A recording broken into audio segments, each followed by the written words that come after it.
ይቅርታ መርያም የእሱ ቤት ስትሄጂ ሚስቱ ነበረች? የመጀመሪያ ሚስቱ? አዎ አለች። እና ሚስቱ ስላለች ነው አንቺ ሚስትነትሽን ያልተናገርሽው? ልክ እንደ እህት ወላሂ አልተናገርኩም። እኔ ወላሂ አልተናገርኩም። መጀመሪያ አልተናገርኩም። ከዛ አልተናገርኩም። መጀመሪያ ለአይዴ ጉዳይ ለመጠየቅ ነው መጣሁት። እንዴት ሆነ አልኩ። ለማን አይድሽ ነው? ማነሽ አንቺ? ከየት ነሽ? ከየት ነው መጣሽ አንቺ? ለማን አይድሽ ነው? ምንም አላውቅም እኔ አለ። እኔ አልኩ አዎ እኔ አታውቀኝም አላውቅሽም አለ። ለፖሊስ ደውላለሁ አላውቅሽም አለ። ለአንድ ሴት ደውላለሁ ነው ሚስቱ ፊት ስለሆነ ነው እንደዛ ይካደሽ? አዎ ኦኬ። ከዛ አንቺ በዛ ተናደሽ ነው ሚስትክ ነኝ ያልሽው እዛው ሚስቱ ፊት? አዎ ከዛ ተናድጄ እሺ ጥራ ፖሊስ ችግር የለውም እኔ ሚስትክ ነኝ አልኩ። አንቺ ብትሆን አትናደጅም እላለሁ እኔም ብሆን ሚስትክ። አዎ ሚስትክ ነኝ ችግር የለውም ሚስትክ ነኝ። እኔ አላውቅሽም አልካይ ችግር የለውም ማስረጃ ላይ ሚስትክ ነኝ ጥራ አልኩ። ከዛ በቃ ቤት ውስጥ እሷ አልሰማችም። መጀመሪያ በቃ ልክ እንደማንም ሰው ለአይድ ጉዳይ እንትን ማጠየቅ ፈልጋ ነው መጣችሁ ብላ ታስባለች። እሷ ሌላ ነገር አላሰበችም። ከዛ ይህ አለች እኔ አንቺ ለስራ ነው መጣሹ እዚህ ሀገር ወይስ ለማግባት ነው መጣሽ አለች። አይ እሱ ነው አመጣኝ ለማግባት ነው ምናምን አልኩ ነገርኩ ለእሷ ማለት ነው። ከዛ በቃ እሷም ተናዳለች። እንዳትወጪ ተቀመጪ አለች ምስቱ ማለት ነው። እዛ ተቀመጪ ከኛ ጋር አለችሽ? አዎ ተቀመጪ አለች። አዎ ከዛ ምስትክ ናት አይገባሽም አለ ለሱ ማለት ነው። አንቺ ዝም በይ አይገባሽም እጂ አለ። ይገባኛል እኔ ምስትክ ነኝ እሷ ምስትክ ነው እያለች ነው አታወጣም አለች። ከዛ እኔ አልወጣም አልኩ እኔም ከሷ ጋር ማለት ነው። ከዛ በቃ አንድ ጎደኛ አለች ለሱ ጎደኛ መታ በቃ እንደዚህ አይነት ነገር ጥሩ አይደለም ና አንቺ ስሜት ውስጥ ነው አለች ምናምን ብላ አወጣኝ ከሱ ቤት። ከዛ አይዴ ለመጠየቅ ነው መጣሁት እንጂ እኔ ለሌላ ነገር አይደለም። ለምንድን ነው እንደዚህ የማደርገኝ አላውቅሽም አንቺ ማነሽ አለኝ። በጣም ነው ተናደድኩ ብዬ ለቀሱ። ሰው ናት አይደለ? አትውጪ ማለቷ አንቺ ሚስት ነሽ እኔ ሚስት ነኝ ነይ እዚሁ ተቀመጪ ማለቷ ጥሩ ሰው ናት። አዎ ከዛ በቃ ለሱ ጓደኛ ቤት ሄድኩ። ከዛ እሱ ለምንድን ነው እንደዚህ የምታረጊ አለኝ። እኔ ለሌላ ነገር ብዬ አልመጣሁም ለአይዴ ብዬ ነው መጣሁት። ትላንትና ደውዬ እንደዚህ ነው አለኝ። በጣም ነው ተናደድኩ። ለምንድን ነው እንደዚህ የማረገኝ? አሁን 3 ወር ሞልቻለሁ ካንስሌሽን የሰጠሁት ለምንድን ነው የማልጨርሰው አልኩ። በቃ ካሁን በኋላ እኔን ጠይቄ እሱ እንዳትጠይቄ እሱ እንደዚህ ነው ቀልድ ነው ምናምን አለኝ። እንደሰማችሁት ነው እንግዲህ በጣም የሚገርም የሴት ልጅ ጭቆና ነው ይሄ። እውነት ለመናገር በዚህ ደረጃ እኔ እንጃ ምን ማለት እንዳለብኝ ራሱ አላውቅም። እውነት ለመናገር ትንሽም ስላመመኝ ከአንደበቴ ለሚወጣው ቃልም ይቅርታ እያደረጋችሁልኝ ቤተሰቦች። እንግዲህ መግቢያው ላይ እንዳሳየዋችሁ ሰውየው ከሚስቱ በላይ 2ኛ ሚስት አግብቶ በእርግጥ የሚፈቀድለት አይነት ነገር ነው ስንረዳው ግን አካሄዱ የሄደበት አካሄድ እና የሆነው ነገር በጣም ከባድ ነው። አንዳንድ ጊዜ ሚዲያ ላይ የምናያቸው ሰዎች እንዲሁም ደግሞ በአጠገባችን የምናያቸው ሰዎች ማለት ነው የሆነ እሱ ሰውየው ሲጀመር በፖለቲካ ሲናገር የሆነ ነገር እንትን ሲል ምናምን ነው እኔ እርግጥ ማቀው። ግን አሁን ላይ ያለው ሰው ሚዲያ ላይ የምታውቁት ቲክቶክ ላይ የምታውቁት ወንዳ ወንድ ሁሉ ንጹህ ነው ማለት አይደለም በዘው ወይም ደግሞ መልካም ነው ማለት አይደለም። ስነግራችሁ ግልጽ ነው ማለት ነው። እና እንግዲህ ይሄ 3-4 ሚስት አግብቶ ሳያስተዋውቅ እንግዲህ አረገዝን ተንገፈጠጥን እያሉ እንግዲህ እየመጡ ነው ማለት ነው። በጣም ያሳዝናል። አንዳንድ ሰዎች ግን እኔ የተረዳሁት ምንድነው ከወንድ ጋር ስትጀምሩ ማለት ሪሌሽንሺፕ ስትጀምሩ ሳታጣሩ ነው እንደምትገቡብ ማለት ዝም ብሎ ወንድ ስለሆነ ብቻ ነው እንዴ የፍቅር ሪሌሽንሺፕ የምትቀበሉት? ማለት እንዴት ነው? እኔ አሁን ላይ እየገባኝ ስላልሆነ ነው ማለት አሁን እንደ ሰው ወንድ ልጅ ይጀነጅናል አይደለ? ስትጀነጀኑ ይሄ ሰው ከጀርባው ምን አለው? ሚስት ይኖረዋል ወይ? ትዳር ይኖረዋል ወይ? ቤተሰቦቹ ምን አይነት ናቸው? ለኔ ኢንስፔክት ይኖራቸዋል ወይ? አስተዳደጉ እንዴት ነው የሚራመደው? እንዴት ነው የሚሰራው? እንዴት ነው እኔን ኢንስፔክት የሚያደርገኝ ብላችሁ ሳታስቡ ነው እንዴ ቀጥታ ሲጀነጅናችሁ አለጡል መገቡት? እናንተ ሴቶች ግን እናንተ የጠነባችሁ እግዚአብሔርን እኔ በጣም ስለሚገርመኝ ነው ጌታ። በጣም ብዙ ጊዜ ያለው ሴቶች ሲጀነጅኑ የሆነ ነገር ሲያደርጉ ለራሳቸው ኢንስፔክት ሰጥተው አይገቡም። ሆይ ለምን አሁን እኛ ሚዲያ ላይ መናገር ከጀመርን መለፍለፍ ከጀመርን በጣም ብዙ ጊዜ ሆነን ስለ እውነት ማለት ነው። ግን ቢያንስ አንድ እግዚአብሔር ይመስገን እየሰለጠንን ነው፣ አሁን እየነቃን ነው። ግን ወንድ ልጅ ስትጀናጀኑ ማለት ነው አፈር ብሉና ማለት ነው የሰው ባል የምትቃሙ በቃ ወንድ ስለሆነ ብቻ ነው እንደምትገቡበት። የሆነ ወንድየው ስለጀነጀናችሁ የተፈለጋችሁ ያክል ነው እንደሚሰማችሁ። ሰው እንዴት ሚስት አለው የለውም ብሎ እንዴት አያጣራም? በጣም ከባድ ነው የእውነት። እንግዲህ እንደሰማችሁ ከመጀመሪያው ሚስት አለው ልጅ አለው ሰውየው። ከሚስቱ በላይ እንግዲህ ሌላ ኒካህ አስሯል ማለት ነው። እንግዲህ እንዳለው ማውቃለች። በድብቅ እናድርገው ብሏት ነበረ። በድብቅ ነበረ እንግዲህ ሲሞዳሞዱ የነበረ።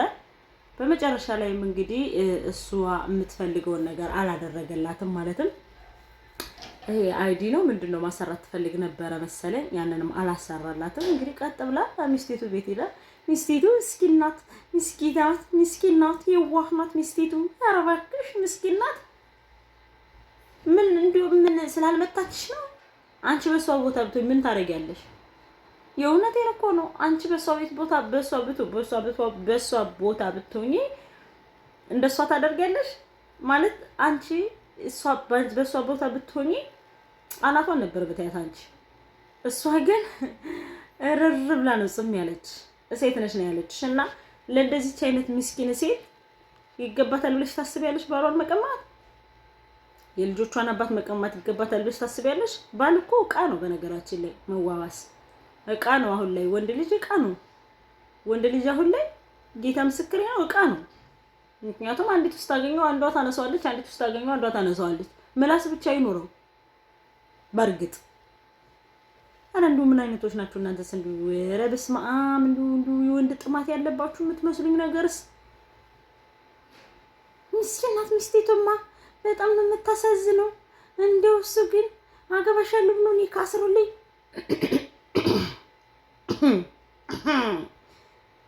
በጣም የምታሳፍሩ ጌታ በሚያውቀው በጣም የእውነት ማለት የእውነት በጣም ታሳፍራላችሁ። በጣም የምታናድዱት የሰው ባል የምትቀሙ ሞላጫዎች ማለት ነው።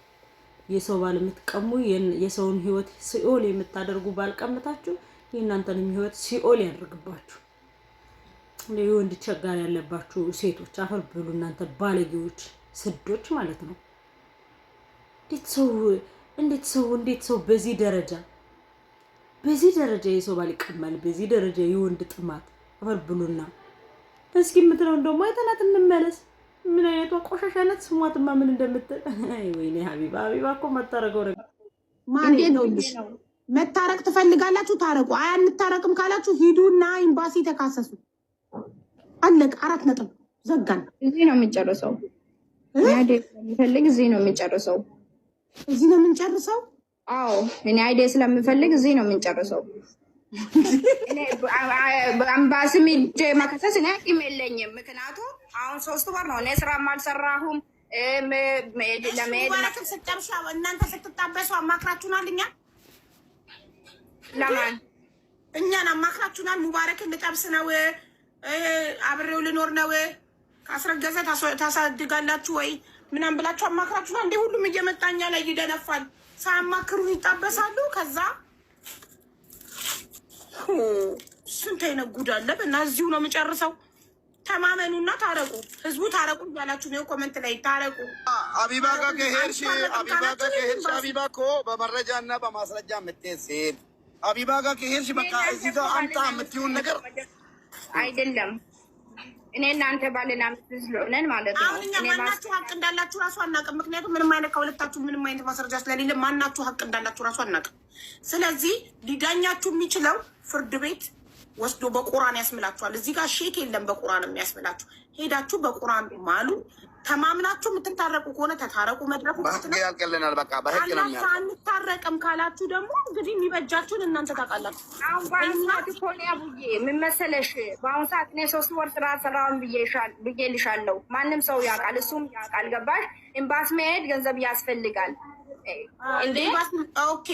ብዙ ነገር ነው አለ። ስለዛ እኔ ትራንስፖርቷን ኤምባሲ የምትሄድበትን ትራንስፖርት ማርያምዬ ኤምባሲ የምትሄድበትን ብር እንስጥሽ፣ የትራንስፖርት ምናምን እንስጥሽ፣ እናዋጣለሽ። እዚህ ነው የሚጨርሰው ስላልኩ ካልኩኝ ለዛ ብዬ ነው ገባሽ? ምክንያቱ እንትና ለትራንስፖርት እና እንስጥሽ ብር ለኤምባሲ ሜጃ ትራንስፖርት ምንድን ነው የሚያስፈልገው? 3 ወር ሙሉ ቁጭ ለምን አልሽ? ጤነኛ ነሽ፣ ሙሉ አካል አለሽ፣ ለምን አልሰራሽም? ምን አልሽ? 3 ወር ሙሉ ጤነኛ ነሽ፣ ሙሉ አካል አለሽ፣ ለምን አልሰራሽም? አይዲሽ ሰራል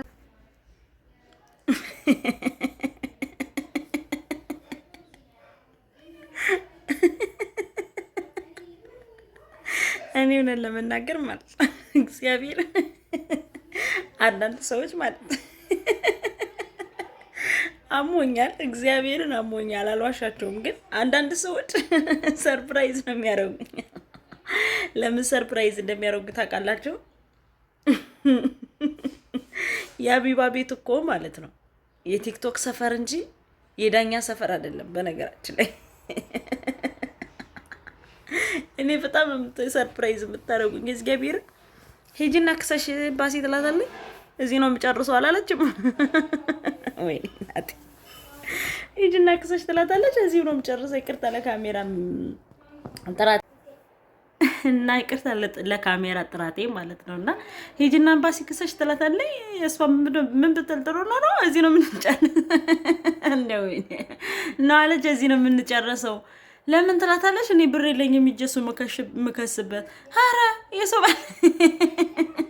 የሰው ባል ስትቀሚ ብር የለኝም ብለሻል እንዴ? አያስበሽ አይደለም እንዴ? የሰው ባል የቀማሽ ውዴ፣ ወዴት ነሽ? እንደው ሰው በጣም ከባድ ነው። እግዚአብሔርን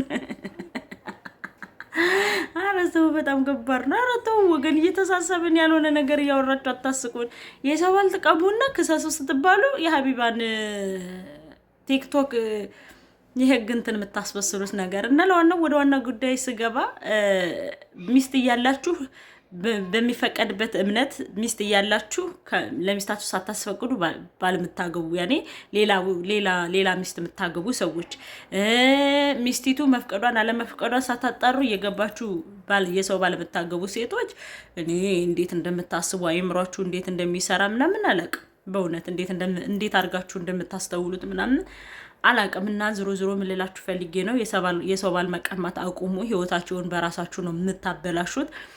ህይወታችሁን በራሳችሁ ጊዜ ነው ወደ ሲኦል የምትከቱትና የሰው ባል መቀማት አቁሙ ለማለት እወዳለሁ። የሰው ባል መቀማት ጥቅሙ አይታየኝም፣ ጉዳቱ እንጂ ማለት ነው። እና አይደለም የሰው ባል ንጹህ ባል አግብተን እንኳን የሆነ ምንም መሻከል የሌለበት ያኔ ምንም አይነት ከሌላ ሴት ጋር ሪሌሽንሺፕ የሌለው ያ ማለት ያልወለደ ምናምን ወንዶች ሲንግል የሆኑ ወንዶች አግብተን እንኳን የኛ ለመሆናቸው እርግጠኛ አይደለንም እኛ ሴቶች ማለት ነው። ስለዚህ አይደለም የሰው ባል ስለዚህ ከሰው ባል ላይ ፊንጥዝ እያላችሁ የሰውን ባል እየቀማችሁ የሰውን አንጀት አትቁረጡ ለማለት እወዳለሁ። ሌላው አሁንም እንደዚሁ ይሆናል እያላችሁ እየገባችሁ ብራችሁ ለወንድ የምትሰጡ ሴቶች እናንተ በእውነቱ በውስጥ አናግሩኝ። እኔ ከወንድሜ ጋር እንድትገናኙ ፈልጋለሁ። ይሄን ለማለት እወዳለሁ። ማሮችዬ፣ ፍቅሮችዬ ላይክ እና ሼር ሰብስክራይብ ያደረጋችሁ ቤተሰብ ስለምትሆኑ ከልብ አመሰግናለሁ። እንግዲህ በተሰረቀው ዋይፋይ የሰው ዋይፋይ እየሰረኩ ነው እየተጠቀምኩ ያለሁት እንደነገርኳችሁ እንደምታውቁትም ስራ ላይም አይደለሁም። እንግዲህ ወደ ወር ያለፈኝ ነው ስራ ከፈታው። ይሄን ደግሞ እናንተ ሚስ አንደርስታንድ እያደረጋችሁ እንደምታበረታቱኝ አመሰግናለሁ። ላይክ ምታረጉልኝ፣ ሼር ምታረጉልኝ እግዚአብሔር ይስጥልኝ አመሰግናለሁ እያልኩ ከወዲሁ ነው ሰናበታችኋለሁ። አመሰግናለሁ።